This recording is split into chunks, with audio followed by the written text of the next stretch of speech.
75 runs a month. So that's kind of the statistics. And one last thing while I'm here, I talked to a couple of you about a grant that came available.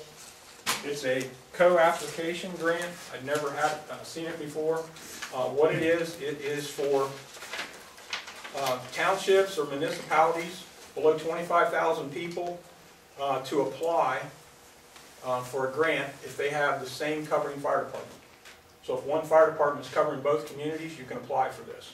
So what I did, there's a list of equipment, it's up to $15,000 that you can apply for. We're in need of some new air packs. As I said, I wrote a FEMA grant for air packs. So I requested 3 at $5,000 a piece. They retail for about 6. That matches out to $15,000. So I'd like you guys to sign it. I've got all the pertinence down here. You can take a quick look at it. And then I'll take it out to Franklin Township. They've agreed to go ahead with it at their meeting next week and have them sign it, and I'll get it in the mail before the 17th, the deadline. What's the name of the grant? It's called the 2011 Fire Department Co-Application Equipment Grant. I'll let you guys look at it real quick, and then on the back page there's a couple signatures you need to be done. Does anybody have any questions while they're looking at it? Did you get all the statistics you needed on that? What's that? Did you get all the Yes, I got everything, this, you know, the square mileage, your guys' population, theirs, everything I got. And is there any kind of in-kind or matching funds or anything with it? No, not from what I read. A lot of times the state will give you a 50-50 grant. You spend, if they give you 10,000, you got to spend 10,000 and to get to 10, or they'll give you 100%. This one's 100%. So, yes, Ed, you had a question. If that's okay, I'll while you guys look that over for a minute. Yes, sir. Oh, good. The grant money that you get, does that help keep the costs down for the townships? Well, just figure that in, do you? Well, the grants are a great thing, but they're such an unknown. Okay. You know, we actually needed gear, and we spent $30,000 in 2010, even though we had applied for new gear. Didn't get the grant. Well, in 2000, I'm lying to you. In 2010, the grant we wrote, we finally got confirmation that we got it in like April of this year. But we'd already spent $30,000 out of our budget. So we had another $30,000 to spend to get all our gear replaced. And it was in my budget to do it for 2011. Well, the grant, because we had a hardship to prove that we needed the gear by the dates of our gear, they said we will reimburse you for what you've already spent. So we got the full request of the grant. So, you know, you really can't budget because you don't know if you're going to get it, and if you get it, you may get it 18 months later. I thought maybe down the line it doesn't bring down the cost. Well, you know, I'm going to brag here a little bit. I mean, you know, we've been very fortunate. You know, you've been up the fire station a lot. We've received between federal, state, local. We've got about $750,000 worth of grants in the last 10 years. We've got a $250,000 grant for the new tanker that's down there. We got an $84,000 grant a couple years, or about 8 years ago, that was for all kind of equipment, hose, ladders, fittings. We write every state grant we can get. Your seatbelt ticket money, that's where the EMS grant money comes from. So I hate to say it, wear your seatbelt, but when you don't, that money does come back to us a little bit.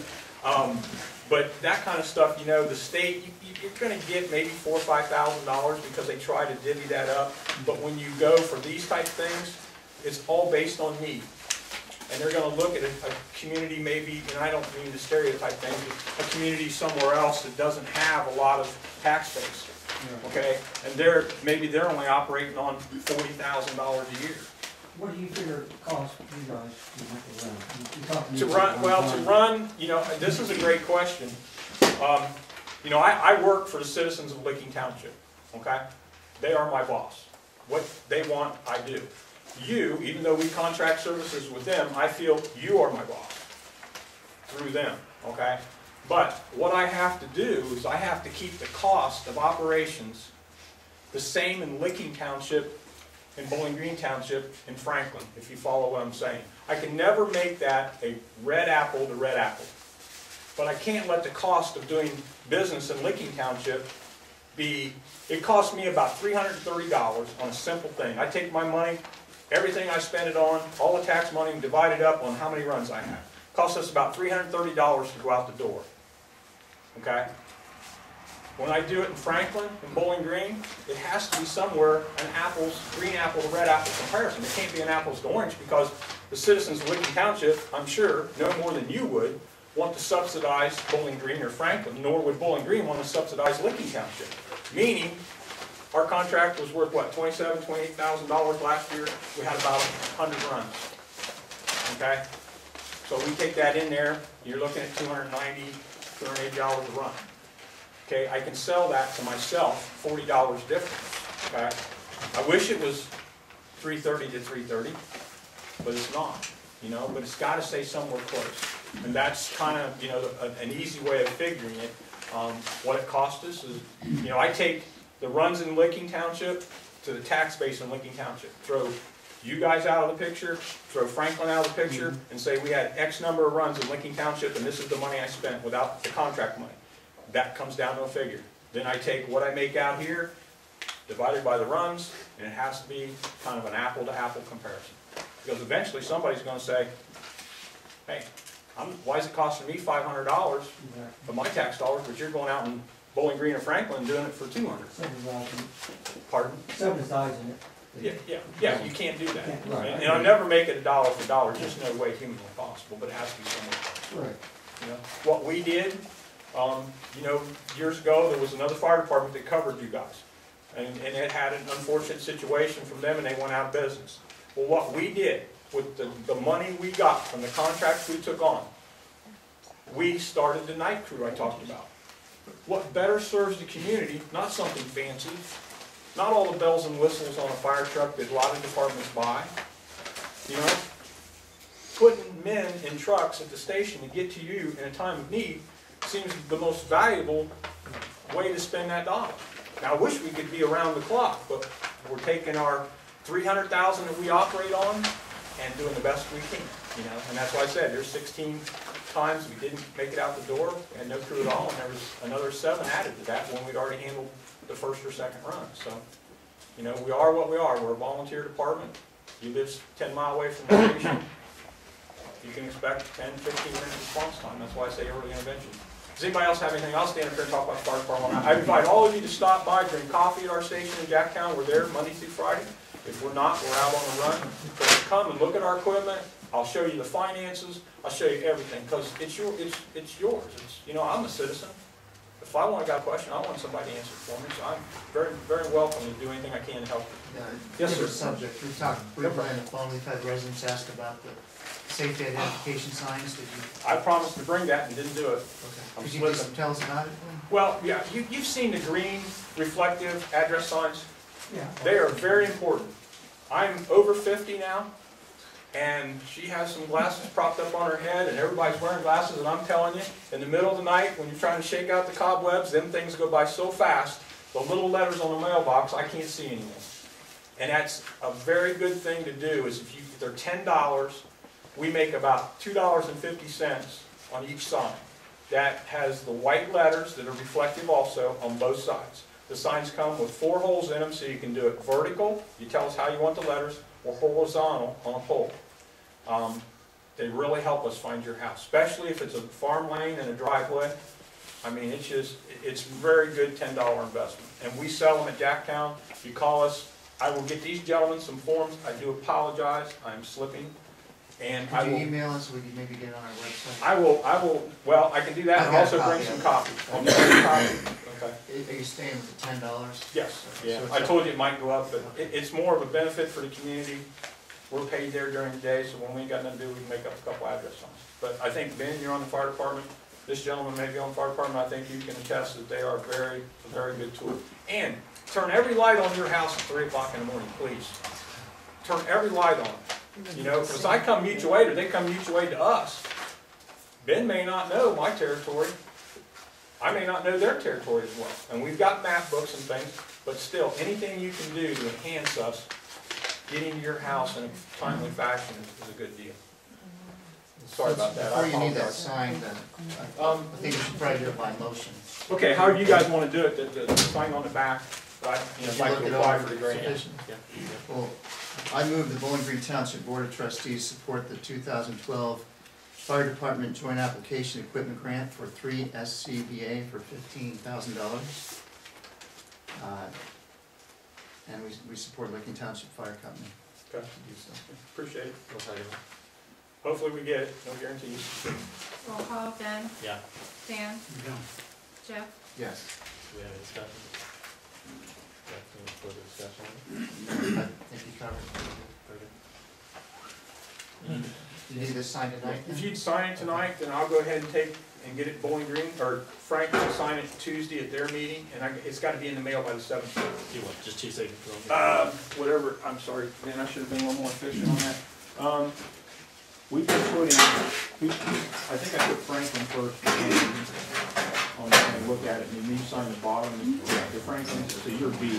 So go ahead and sign the bottom, the co-app, yeah, sign everything down there, whoever you authorize to do it, maybe one signature.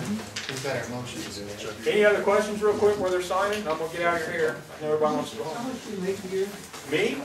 I'll tell you how much I make. It's public. I'm the lowest paid fire chief in Lincoln County, and I make $51,000 a year. I have no car expense. No, this is your money. No, I'm joking. No, I have no car expense. I do not believe a chief should own a vehicle and drive around town. I think you should. You gotta get to work, don't you? No, I had to have a car when I worked at Children's Hospital.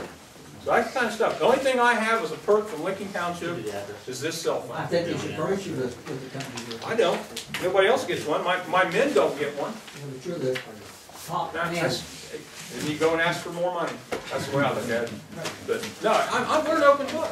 It's all public information. Anything anybody wants to know, come down. I tell you the good with the You're bad. on call 24/7. I think you should Yeah, furnish but you with he's one. on call 24/7. Ben's on call 24/7 too. You get the company vehicle. You get a company vehicle there, no? Not more. Boy, he's really certified. You need a bigger oar, dude. That's what you need.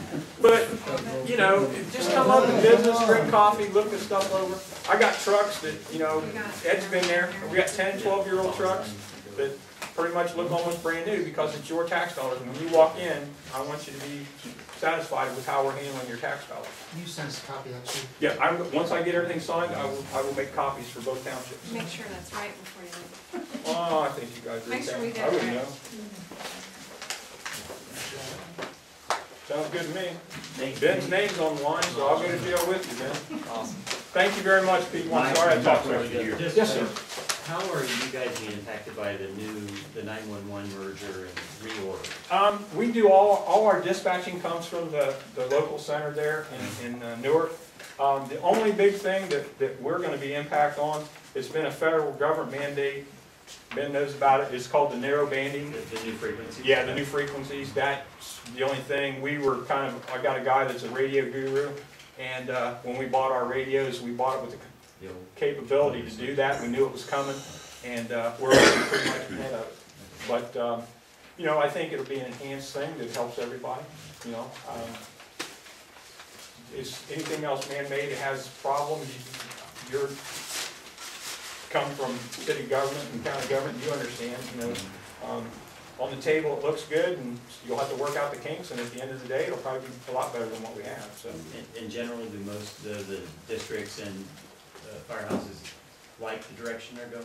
I have my own personal opinions. I'm kind of a laid-back kind of guy. There's a lot of things I think that we do from a chief's point that, they're good ideas on paper, but then when you put them into reality, I think we could do a little less radio traffic and things like that. But all in all, it works good. I mean, I really believe, to be honest with you, that the 911 system in this country is basically overloaded.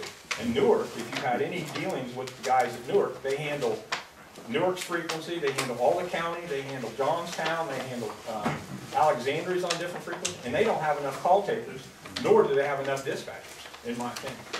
But I'm just one guy. But I think them people do a pretty good job and that's a very stressful job. I don't know how many calls a year they're taking. I forget what the number was. I don't know, upwards of 100,000 calls a year or something like that they have to deal with. You invited us to coffee, what time is your breakfast? If you tell me what you want, I'll have her. I can make you a good omelet, ham and cheese. I'll do that for you, but Thanks for coming. no problem, guys. I appreciate it. Please call me if you have any questions. And if I don't have the answer, I'll dig and get it for you.